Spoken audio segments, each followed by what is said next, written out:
여당의 지시에 따라서 지금 저는 두렵습니다. 정부 여당은 두말하지 말고 국회 회의장에 들어와서 정부가 전세 사기 대책 처음 발표한 게 2022년 8월이고 벌써 2년이 다 되어갑니다. 그 사이에 공식적으로 집계된 전세 사기 피해 사망자만 벌써 8분입니다.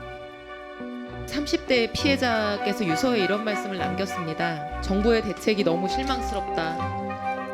이 8분의 공통점은 돌아가시기 직전까지 정부 대책에 희망을 걸었던 분들이고 그 희망이 절망으로 바뀌는 순간 세상을 등질 수밖에 없었던 분들입니다. 이렇게 비정한 정치를 왜 하는 것인지 이 무거운 직을 계속 수행할 자격이 없다고 생각합니다.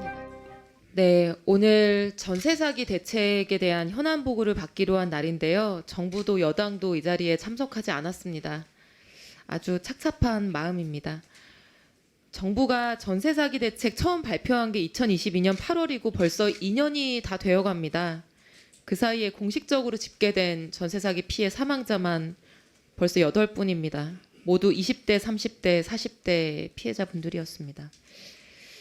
첫 번째로 목숨을 끊은 30대 피해자께서 유서에 이런 말씀을 남겼습니다. 정부의 대책이 너무 실망스럽다. 꼭 문제가 잘 해결됐으면 좋겠다. 그 이후에 목숨을 끊은 30대 피해자는 전세 사기 피해 구제를 위해서 노력을 하시다가 절망하고 세상을 떠나셨습니다. 전세 사기로 전 재산을 잃고 수억 원의 빚을 떠안게 된 40대 남성분은 선구제 방안이 포함되지 않은 전세 사기 특별법이 국토교통위원회를 통과한 바로 그날 목숨을 끊었습니다.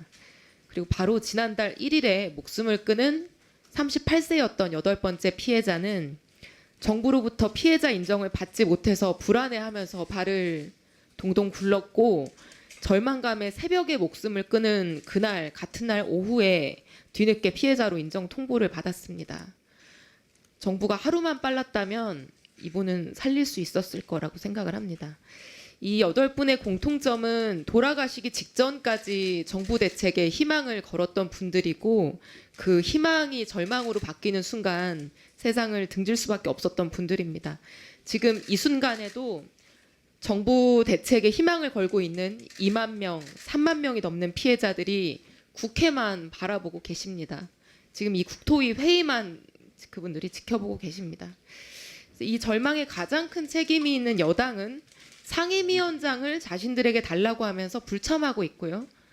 피해자들에게 희망을 만들어 드려야 하는 정부 역시도 여당의 지시에 따라서 지금 동반 결석을 하고 있는 상황입니다. 그래서 우리가 지금 청문회 계획서를 채택하려고 하는데요. 정말 이렇게까지 해야 하는지 묻고 싶습니다. 이렇게 비정한 정치를 왜 하는 것인지 궁금합니다. 이게 정치의 현실이라고 하는 것이 피해자들께 너무나 죄송하고 그분들께서 다시 한번 오늘 이 회의를 보시고 실망하실 것이 저는 두렵습니다.